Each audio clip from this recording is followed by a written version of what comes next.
dan juga kalau mau keluar-keluar ingat pakai masker. Akhirnya rahasia tersebut tersingkapkan. Dan ayat renungannya dari Daniel 2 ayat yang ke-20. Berkatalah Daniel, terpujilah nama Allah dari selama-lamanya sampai selama-lamanya, sebab daripada dialah hikmat dan kekuatan. Adik-adik, judul renungan kita hari ini adalah akhirnya rahasia tersebut tersingkapkan. Kira-kira rahasia apa ya adik-adik ya? Ternyata rahasia ini adalah rahasia mimpi dari Raja Nebukadnezar adik-adik. Setelah Daniel berdoa, lalu Daniel mendapat hikmat dari Tuhan. Segera saat itu juga Daniel menghadap seorang bernama Aryok. Aryok ini adalah orang yang diperintahkan raja untuk boleh melenyapkan orang-orang yang ada di istana yang tidak bisa mengartikan mimpi raja, bahkan menceritakan mimpinya tersebut. Lalu Aryok pun menghadap kepada Raja Nebukadnezar. Aryok pun bercerita kepada Raja Nebukadnezar kalau dia sudah menemukan orang yang bisa menceritakan mimpi raja dan mengartikannya. Lalu diperintahkanlah Daniel untuk boleh bertemu dengan Raja Nebukadnezar.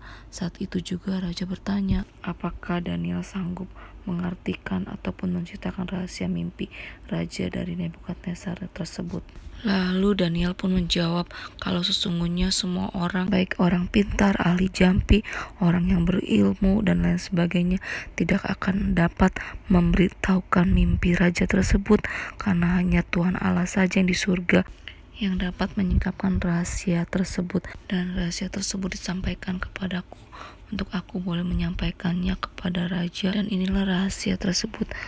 Pada saat raja bermimpi, raja melihat suatu penglihatan berupa patung yang amat besar. Patung itu tinggi, berkilau-kilauan luar biasa, tegak berdiri di hadapan raja dan tampaknya sangat-sangat dahsyat.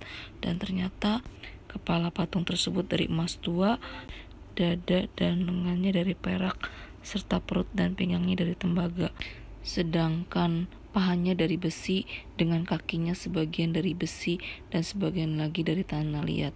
Dan pada saat Tuan Raja sedang melihat patung tersebut, tiba-tiba ada batu yang menimpa patung tersebut tepat pada kakinya yang dari besi dan tanah liat itu, sehingga patung tersebut menjadi hancur.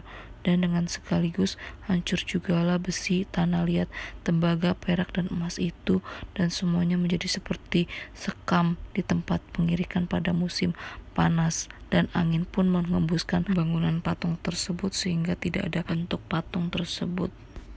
Wow, hebat sekali Daniel. Semua itu daripada Tuhan adik-adik. Kalau bukan Tuhan Allah yang memberikan pengetahuan dan hikmat kepada Daniel, tidak akan mungkin Daniel bisa menceritakan mimpi raja tersebut. Benar nggak adik-adik? Nah, kita mau bersyukur ya kalau Tuhan yang kita sembah itu Tuhan yang selalu memberikan kepada kita kemampuan, hikmat pada saat kita memintanya. Benar nggak adik-adik? Kita berdoa yuk. Terima kasih Tuhan, kami percaya Tuhan yang boleh menyertai kami dan memberikan kepada kami kepintaran. Terima kasih Tuhan Yesus, bersyukur, haleluya. Sampai jumpa besok adik-adik. Oke, bye-bye.